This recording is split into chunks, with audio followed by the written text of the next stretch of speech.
সৈনিক আমার কাছে পৌঁছার কোনো স্থান নেই। সবাই যেখানে থমকে দাঁড়ায় আমি সেখান থেকেই শুরু করি।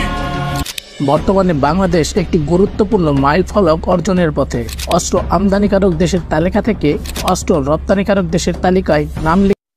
बांग्लादेश भी दुनिया को मिलिट्री हथियार, बारूदी हथियार बेचने में सरे फहरिस्त आ रहा है। बांग्लादेश का शुमार भी उन कंट्रीज़ में अब होना शुरू हो गया है जो पूरी दुनिया में जो बारूद है वो एक्सपोर्ट कर रहा है। बांग्लादेश जितनी तेज़ी के साथ अपनी मिलिट्री जो क़ुव्वत है, जो अपनी डिफेंस की क़ुव्वत है उसको बढ़ाने में लगा हुआ है, उतनी ही तेज़ी से बांग्लादेश ने अपने ही कंट्री के अंदर जो बारूद है वो तैयार करके दूसरी कंट्रीज़ को एक्सपोर्ट करना शुरू कर दिया है।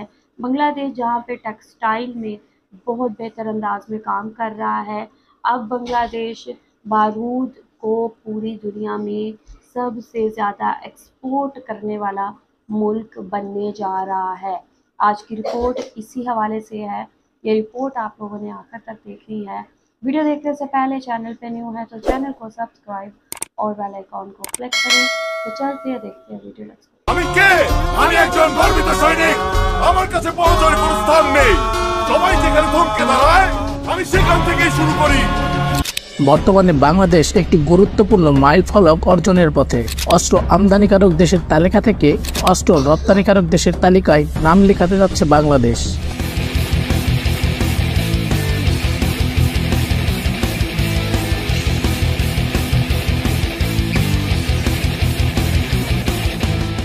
খুব তাড়াতাড়ি পোশাক শিল্পের মতো বাংলাদেশের আরেকটি প্রধান শিল্প হয়ে উঠবে অস্ত্র রপ্তানিকারী খাত। বাংলাদেশের সেনাবাহিনী তাদের নিজস্ব সমরাষ্ট্র কারখানাতেই আধুনিক বিমান বিধ্বংসী মিসাইল তৈরির ঘোষণা দিয়েছে।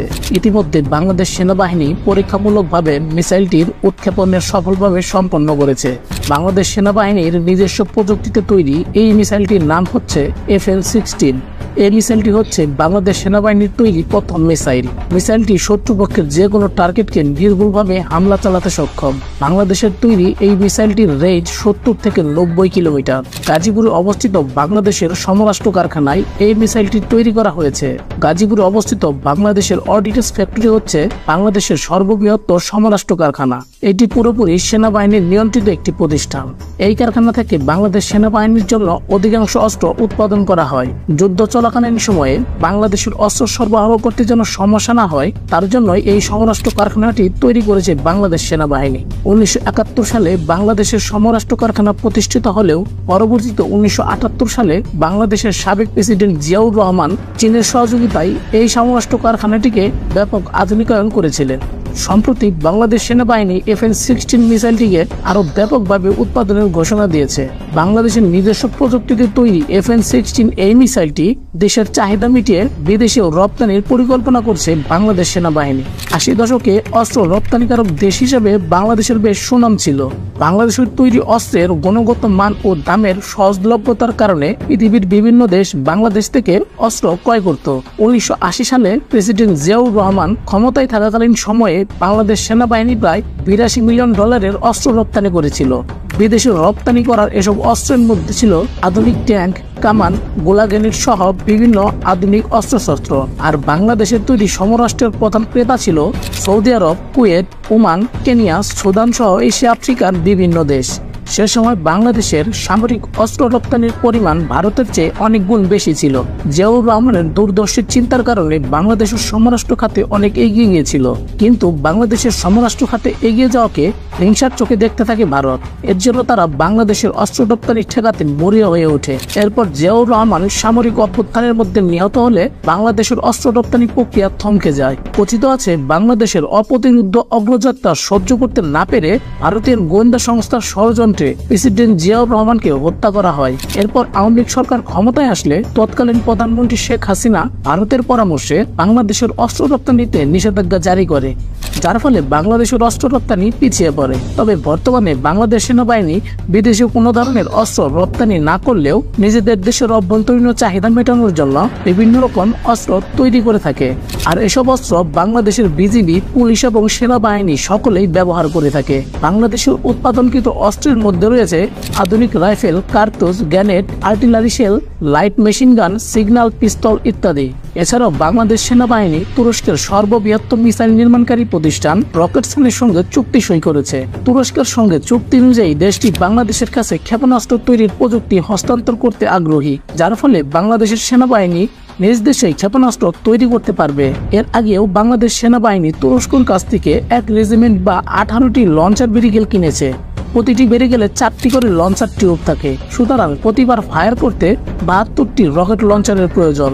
যুদ্ধকালীন সময়ে শত শত রকেট ক্রয় করে সেনাবাহিনীর চাহিদা পূরণ করা সম্ভব নয়। সেজন্য তুরস্ক থেকে রকেট লঞ্চার তৈরির প্রযুক্তি ক্রয় করে সেটিকে বাংলাদেশে উৎপাদন করছে সেনাবাহিনী। ফোর্স গোল 2030-এর আওতায় বাংলাদেশের 70% সামরিক সরঞ্জাম নিজ দেশেই তৈরি করার পরিকল্পনা করছে সেনাবাহিনী। আর বিদেশ থেকে প্রযুক্তি ক্রয় করে দেশের মাটিতে আধুনিক অস্ত্র বানাতে পারলে একদিকে যেমন বৈদেশিক মুদ্রা সাশ্রয়ী হবে, ঠিক তেমন ভাবে বাংলাদেশের অভ্যন্তরীণ চাহিদা মিটিয়ে এসব অস্ত্র বিদেশেও রপ্তানি করা যাবে। শুধু সেনাবাহিনী নয়, নৌবাহিনীর যুদ্ধজাহাজ তৈরিতেও এগিয়ে রয়েছে বাংলাদেশ। বাংলাদেশের নৌবাহিনী নিয়ন্ত্রণাধীন খুলনা শিপইয়ার্ডে তৈরি হচ্ছে আধুনিক সব যুদ্ধ জাহাজ। বাংলাদেশের বিশাল সমুদ্র সীমা নিরাপদ রাখতেই বাংলাদেশের তৈরি এসব যুদ্ধ জাহাজ কাজ করে যাচ্ছে। বর্তমানে বাংলাদেশের নৌবাহিনী তাদের নিজস্ব প্রযুক্তিতে তৈরি 1 ডজনেরও বেশি যুদ্ধ জাহাজ তৈরি করেছে, যেগুলো বর্তমানে বাংলাদেশের নৌবাহিনীতে সার্ভিস দিচ্ছে। বাংলাদেশ যদি এসব যুদ্ধ জাহাজ চীন বা রাশিয়া থেকে ক্রয় করতে যেত, তাহলে একটি ফ্রিগেটের দাম কমপক্ষে 500 থেকে 600 মিলিয়ন ডলার পর্যন্ত হতো। অথচ বাংলাদেশের নৌবাহিনী মাত্র 50 মিলিয়ন ডলারে এসব ফ্রিগেট নিজের দেশের মাটিতেই তৈরি করতে সক্ষম হয়েছে। তাছাড়া জাহাজ নির্মাণে বাংলাদেশের শ্রমিকদের দক্ষতা এবং সস্তা শ্রমের কারণে এসব যুদ্ধ জাহাজ খুব কম খরচে নির্মাণ করা সম্ভব হয়েছে। এর আগেও বাংলাদেশের নৌবাহিনী কেনিয়ান নৌবাহিনীর জন্য একাধিক ফ্রিগেট তৈরি করেছিল। বাংলাদেশের নৌবাহিনীর তৈরিকৃত সবচেয়ে বড় যুদ্ধ জাহাজ হচ্ছে বিএনএস নির্মল। এই যুদ্ধ জাহাজটি শত্রুপক্ষের সাবমেরিনকে শনাক্ত করে তার উপর আক্রমণ করতে সক্ষম। এই যুদ্ধ জাহাজটির ওজন 680 টন এবং জাহাজের দৈর্ঘ্য 64.2 মিটার। বিএনএস নির্মল একটানা 15 দিন পর্যন্ত গভীর সমুদ্রে অভিযান পরিচালনা করতে পারে এবং ফ্রিগেটটি পরিচালনা করতে 60 জন নাবিকের প্রয়োজন হয়। এই জাহাজটিতে surface to surface missile firing এর ক্যাপাবিলিটি রয়েছে। বাংলাদেশের নির্মিত আরো একটি অত্যাধুনিক যুদ্ধ জাহাজ হচ্ছে বিএনএস পদ্মা। এটি ঘন্টায় প্রায় 23 নটিক্যাল মাইল বা 43 কিলোমিটার। এটি 45 জন নাবিককে ধারণ করতে পারে। এতে অস্ত্রশস্ত্র হিসেবে দুটি 20 mm এর এন্টি এয়ারক্রাফট গান ও দুটি 37 mm এর ক্যানন রয়েছে।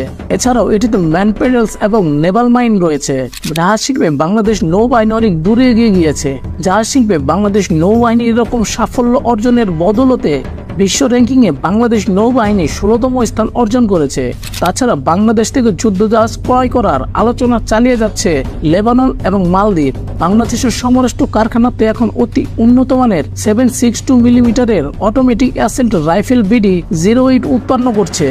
এটি দক্ষিণ এশিয়ার সবচেয়ে আধুনিক রাইফেল। বাংলাদেশের সেনাবাহিনী জাতিসংঘের শান্তিরক্ষী মিশনে এই রাইফেলটি ব্যাপকভাবে ব্যবহার করে।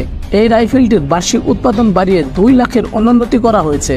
বর্তমানে বাংলাদেশের সমরাষ্ট্র কারখানার মোট উৎপাদনের ক্ষমতার 60 মিলিয়ন উন্নতি করা হয়েছে। অতিরিক্ত জনবল নিয়োগের মাধ্যমে ভবিষ্যতে উৎপাদন আরো বাড়ানো সম্ভব। তাছাড়া গ্যানেট ফ্যাক্টরির বার্ষিক উৎপাদন ক্ষমতা 2 লাখ থেকে বাড়িয়ে 10 লাখে উন্নতি করা হয়েছে। বাংলাদেশের সমরাষ্ট্র কারখানাগুলোর সাময়িক উৎপাদন ক্ষমতা বাড়াতে প্রয়োজনীয় যন্ত্রপাতি সংযোজনের প্রক্রিয়া চলমান রয়েছে। বর্তমানে হাসিনা সরকারের পতনের পর বাংলাদেশের সামনে নতুন করে অস্ত্র রপ্তানির সুযোগ সৃষ্টি হয়েছে। আপনি কি মনে করেন বাংলাদেশ সেনাবাহিনীকে বিদেশে অস্ত্র রপ্তানির সুযোগ দেওয়া উচিত কিনা? আপনার মূল্যবান মতামত আমাদের কমেন্ট বক্সে জানাতে বলবেন না। দেখা হবে जी ये रिपोर्ट आप लोगों ने देखी है। यहाँ पे बांग्लादेश की ऑर्डिनेंस फैक्ट्रीज में जी मिसाइल्स तैयार किए जा रहे हैं, बारूदी मवाद तैयार किया जा रहा है। इतनी बड़ी तादाद में इसको तैयार किया जा रहा है कि अब बांग्लादेश दुनिया का नंबर 1 मुल्क बनने जा रहा है जो दुनिया में सबसे ज़्यादा बारूद को सप्लाई करता है। यहाँ पे बांग्लादेश जिस तेज़ी के साथ अब मिसाइल्स बनाना स्टार्ट हो गया है, बांग्लादेश को किसी भी कंट्री से मिसाइल इंपोर्ट करने की ज़रूरत नहीं पड़ेगी। यहाँ पे ऑलरेडी जो म्यांमार जैसी कंट्रीज़ हैं वो बहुत ज़्यादा बड़ी मकदार में मिसाइल्स बना रहे हैं।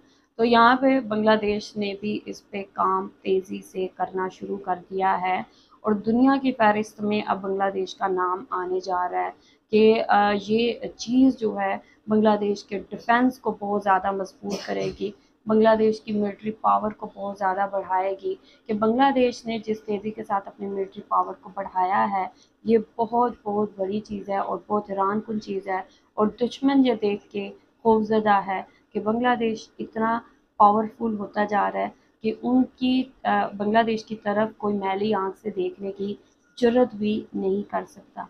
यहाँ पे इंडिया जैसी कंट्री जो कभी नहीं चाहती थी कि बांग्लादेश एक मजबूत कंट्री बने, एक मजबूत डिफेंस का मालिक बने, आज उनका जो ख्वाब है वो चिकनाचूर हो गया है। उनकी जो ख्वाहिश थी वो हसरत बन के रह गई है और बांग्लादेश दुनिया के नक्शे पे एक अहम कंट्री के तौर पे उभर रहा है। आप लोग क्या कहेंगे इस हवाले से? आप लोगों का क्या कहना है? जो भी कहना चाहते हैं लाजमी बताएं कमेंट सेक्शन में। वीडियो को लाजमी लाइक और शेयर करें। अपना ख्याल रखें, अपने इस चैनल का भी। I will see you till then, take care.